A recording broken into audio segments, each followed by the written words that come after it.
The FDA is committed to continuing to provide regulatory flexibility and guidance.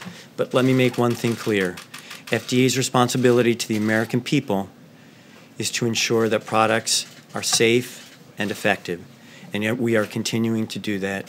Our folks and their tremendous professionals are working day and night to do this.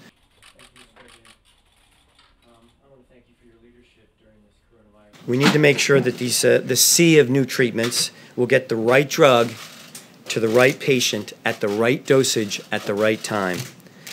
As an example, we may have the right drug, but it may not be in the appropriate dosage form right now, and that may do more harm than good. Those are the things that's our job to look at, and that's why it's really important we have these dedicated professionals looking at these aspects of therapeutic development. At the same time, we're also working through different mechanisms to actually get drugs into the hands of providers and patients. If there's an experimental drug that's potentially available, a doctor could ask for that drug to be used in a patient. We have criteria for that and very speedy approval for that. The important thing about compassionate use, and that's what the President meant, this is even beyond right to try, is that we get to collect the information about that. Because one of the things, and our promise to the American people, is we will collect the data and then make the absolute right decisions based upon those data about the safety and efficacy of the treatments. Many Americans have read studies and heard media reports about this drug chloroquine, which is an anti-malarial drug.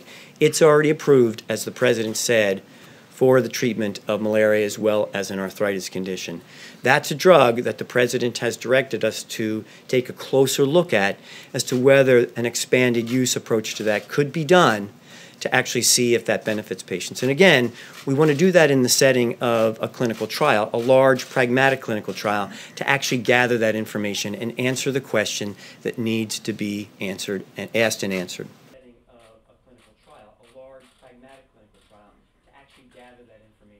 There's a cross-agency effort about something called convalescent plasma. This is a pretty exciting area, and again, this is something that we have given assistance to other countries with as this crisis has developed. So FDA has been working for some time on this. If you've been exposed to coronavirus and you're better, you don't have the virus in your blood, we could collect the blood. Now this is a possible treatment. This is not a proven treatment, just want to emphasize that.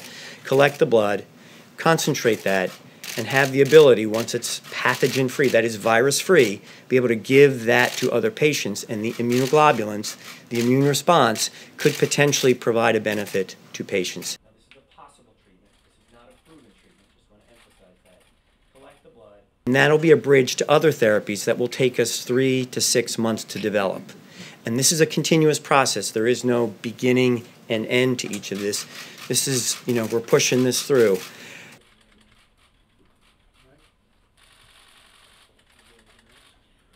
I'm pleased to receive a report today that tens of thousands of tests are being performed every day. And with the passage of last night's legislations, state and private labs are now required by law to report all coronavirus testing directly to the CDC, which will give the American public and also give our researchers timely and important information.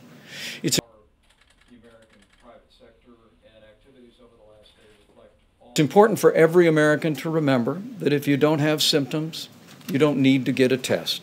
We want to make sure that testing is available for people that are experiencing symptoms or have a genuine concern about having been exposed to someone with the coronavirus. We're working with healthcare providers around America and suppliers. And we're encouraged to learn that we've literally identified tens of thousands of ventilators that can be converted to treat patients. And we remain increasingly confident that we will have the ventilators that we need as the coronavirus makes its way across America.